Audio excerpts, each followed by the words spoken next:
everywhere, anywhere you go in India, it's just filled with people.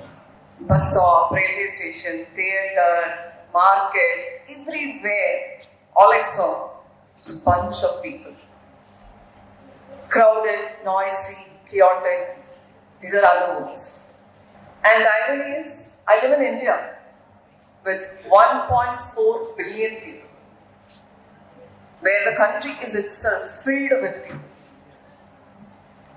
We are the number one populated country. A lot of us might think this is such a disadvantage for India, right?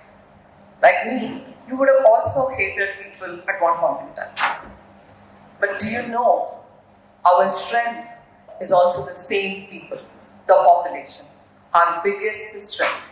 Our average Indian who is a working population is 28 years old, the bubbling, potential Indian, who is able to bring in that income, who can sustain themselves and also support the others at home. When you compare that with Japan, staggering 43-year-old is their average. India is at its peak and it's reaching its peak. Always when we compare humans with other creatures or animals, people often in India compare it with lion, tiger, and I'm sure a Singapore song is also ringing today quite a bit, isn't it? We always like to compare ourselves with very, very powerful, big, huge animals. But do you know, Indians are actually cockroaches. I'm going to say Indians are so related to cockroaches. Cockroaches have been living for 300 million years, thriving. There are companies which is worth $1 billion trying to kill and eradicate cockroaches. But no luck. They have developed, evolved and doing really well in our kitchens and everywhere that we see. They don't need a particular climate, a particular way of living, a particular lifestyle. They can just live everywhere, adopt resourcefully with the community, be successful. We as Indians, we are that, and I have no shame in comparing ourselves with cockroaches. Like I said, we are thriving, we are doing really well, and probably the golden time is about to happen. It's like a golden ticket for us. But will you be okay if I say that golden ticket is coming with a bad attitude? In 1970, the data says an Indian woman had an opportunity to have 6 children. Friends, 6 children. But today, 2024, an average children per woman is 2. And it's rapidly decreasing. Rapidly decreasing. Each and every year, it is decreasing. Which means the kind of youth and young people that India will be seeing, which is our strength as population, is also coming down, like right in front of us. That is a problem.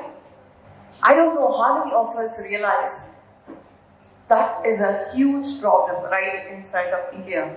Nobody would relate India to that problem, but it is the problem coming in.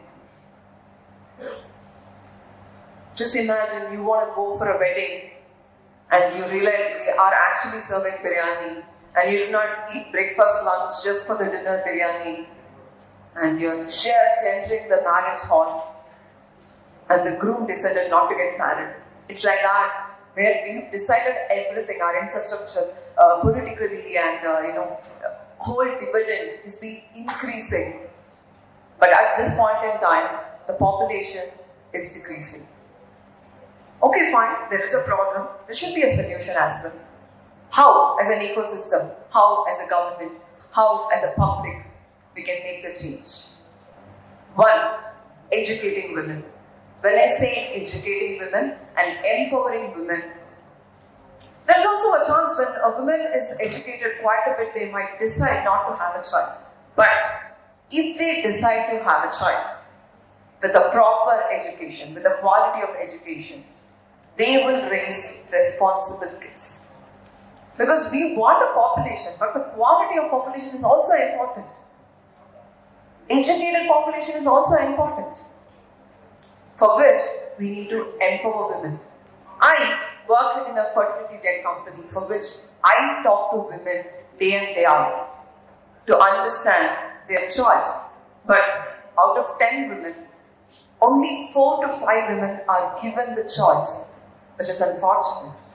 As men, as women, as an ecosystem, we need to do something about it. Point number 2, bring in a lot of schemes, bring in a lot of opportunities for the babies, for the kids, encouraging the couples to have children.